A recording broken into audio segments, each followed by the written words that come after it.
जयपुर की एफएसएल की टीम ने कुछ साल पहले एक मरी हुई मकड़ी और मकड़ी के जाले से एक ऐसी गुत्थी सुलझाई थी जिसमें एक फैक्ट्री मालिक ने सरकारी खजाने को चूना लगाने के लिए पूरा एक जाल बिछा रखा था और अपनी शातिर चालों से चकमा देने की फिराक में लगा रहता था।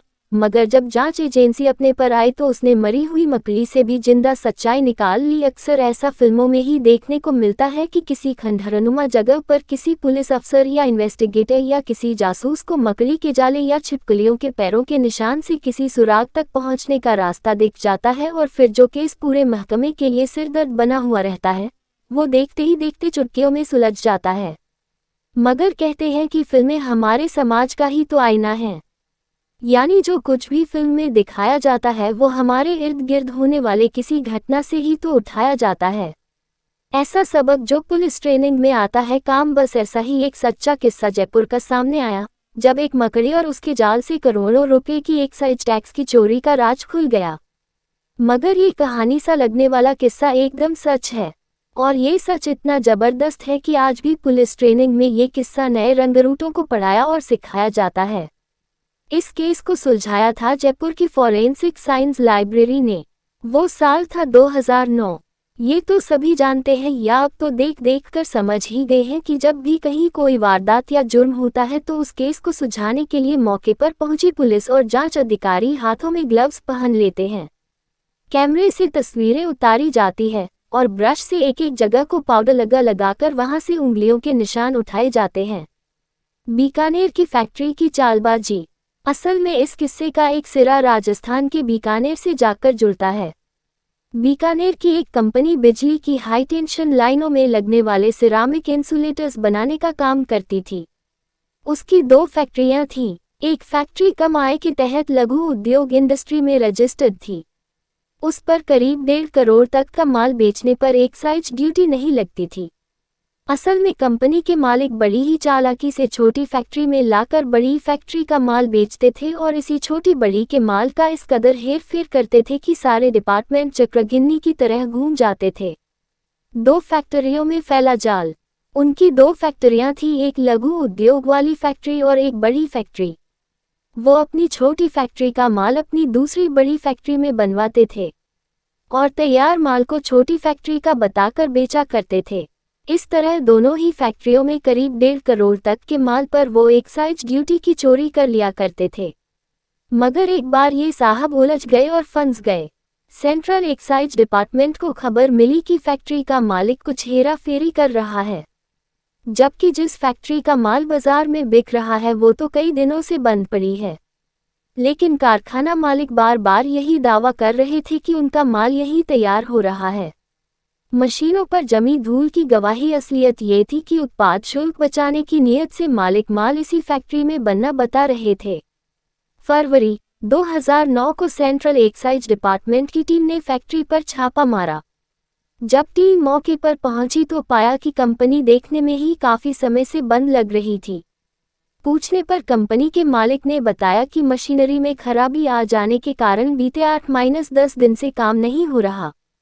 लेकिन टीम को कंपनी में लगी मशीनों पर जमी धूल, मिट्टी, गंदगी और फर्श आदि पर पैरों के निशान न देखकर स्पष्ट लग रहा था कि यह कई महीनों से बंद पड़ी है। टीम को इसे साबित भी करना था, जिसके लिए पुख्ता सबूत भी चाहिए थे। कई बार बारीकी से छानबीन करने पर भी जांच टीम के हाथ खाली ही रहे। राजस्थान की फैक्ट्री में रेत का राज। कोई भी ऐसी जानकारी हाथ नहीं लगी जो फैक्ट्री मालिक को शिकंजे पर ला सके, क्योंकि फैक्ट्री मालिक के पास एक्साइज टीम के हर सवाल का जवाब मौजूद था। मसलन जब उनसे पूछा गया कि फैक्ट्री अगर सिर्फ 8-10 दिन से बंद है तो फिर इसमें इतनी रेत क्यों जमी है, इस पर उनका जवाब होता था कि आसपास का रेतीला इलाका होने की वजह से तेज हवाओं के साथ धूल मिट्टी उड़ती रहती है और वो जमा हो जाती है। अगर 2 दिन भी यूं छोड़ दो तो धूल की खासी मोटी परत जम जाती है। मकड़ियों का मकड़ जाल। फैक्ट्री के भीतर मशीनों के ऊपर लगे मकड़ियों के जाले के बारे में उनका तर्क यही होता था कि ऐसी कई मकड़ियां हैं जो रोज रोज जाल बुनती रहती हैं। अगर जाला हटा भी दो तो भी वो बना लेती हैं। मशीनों की बंजसी हालत के बारे में भी उनके जवाब पर सवाल या निशान लगाने हालत के बारे में वह बता ही चुके थे कि तकनीकी खराबी आने के कारण यूनिट बंद पड़ी है। सेंट्रल एक्साइज डिपार्टमेंट की टीम को निरीक्षण करने के बावजूद कोई पुख्ता सबूत हाथ नहीं लगे। ऐसे में टीम को बैरंग ही लौटना पड़ा। ट्रैक पर बुना जाला। ऐसे में जांच अधिकारियों ने बीकानेर की मोबाइल एफएसएल टीम की भी मदद ली। एफएसएल टीम ने फैक्ट्री का जायजा लिया। एक एक मशीन को हर तरह से खंगाला। ट्रॉली व्हील, पटरी, इलेक्ट्रिक पैनल और बोर्ड समेत सारी चीजों के फोटो और नमूने उठाए। हर जगह धूल की मोटी परत जमी हुई मिली। हालांकि इन सबूतों से कुछ भी अंदाजा नहीं मिल सका कि आखिर ये फैक्ट्री कब से बंद हो सकती है। इसके बाद जयपुर एफएसएल के उस वक्त के डायरेक्टर डॉक्टर बीबी अरोड़ा के निर्देश पर क्राइम सीन के इंचार्ज ने मौके का मुआयना किया। एक जगह झांक कर देखा तो ट्रॉली के पहिए और ट्रैक पर जो मकड़ी के जाले लगे थे उसका हाई रेजोल्यूशन फोटो लिए। उन फोटो को बायोलॉजी और डीएनए प्रोफाइलिंग यूनिट के पास भेजा गया। सबूतों पर स्टडी शुरू की गई ताकि ये साबित हो सके कि फैक्ट्री आखिर कब से बंद है। मकड़ी की जांच पड़ताल शुरू हुई। गहराई से छानबीन शुरू हुई तो पता चला कि राजस्थान में बीकानेर इलाके में ऐसी मकड़ियां पाई जाती हैं जो अपने पूरे जीवन काल में सिर्फ एक बार ही जाला बनाती हैं। ये जानकारी और रिसर्च की बुनियाद पर एफएसएल टीम ने पाया कि यह एक खास प्रजाति की आर्टिमा एटलांटा मकड़ी थी। तब फैक्ट्री में मरी हुई मिली मकड़ी के नमूने को मंगवाया गया। पूरी उम्र जी चुकी थी मकड़ी। फॉरेंसिक साइंस में एक तकनीक होती है फॉरेंसिक एंटोमोलॉजी। इस तकनीक का इस्तेमाल मकड़ी की मौत का समय और जगह का पता लगाने में किया जाता है। मृत्यु कब हुई यह शरीर के अलग अलग हिस्सों के खराब होने के चरणों का पता लगता है। मकड़ी के जाल में फंसे खोल, उसके शरीर के बचे हुए हिस्से और बालों की माइक्रोस्कोपिक जांच में इसकी प्रजाति की पुष्टि हुई।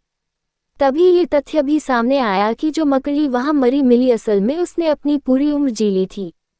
उस बीच मकड़ी को किसी दूसरे परभक्षी यानी प्रीडेटर ने नहीं मारा था। इन मकड़ियों की उम्र आमतौर पर 130 से 140 दिनों तक की ही होती है। मतलब साफ था कि उस मकड़ी ने वहां 3-4 महीने पहले ही जाला बना लिया था। इस आधार पर एक रिपोर्ट तैयार हुई और उस रिपोर्ट में लिखा था कि कंपनी जिसे 8-10 दिन से बंद बताया जा रहा असल में वो कम से कम 3 महीने से तो बंद है ही। कोर्ट में साबित हो गया गोरख धंधा। टीम ने अपने इस अहम सबूत के दम पर कंपनी की चालबाजी और गोरखधंधे को कोर्ट में साबित भी किया। जांच टीम ने यह भी बताया कि मकड़ी की हर प्रजाति के जाले बनाने का पैटर्न हाथों के फिंगरप्रिंट्स और आंखों के रेटिना की तरह एकदम यूनिक होता है। इस बात के साबित होते ही फैक्ट्री मालिक की शातिर चाल का कोर्ट में खुलासा हुआ और कई सालों से 1.5 करोड़ की बड़ी एक्साइज ड्यूटी की चोरी का पर्दाफाश हो सका।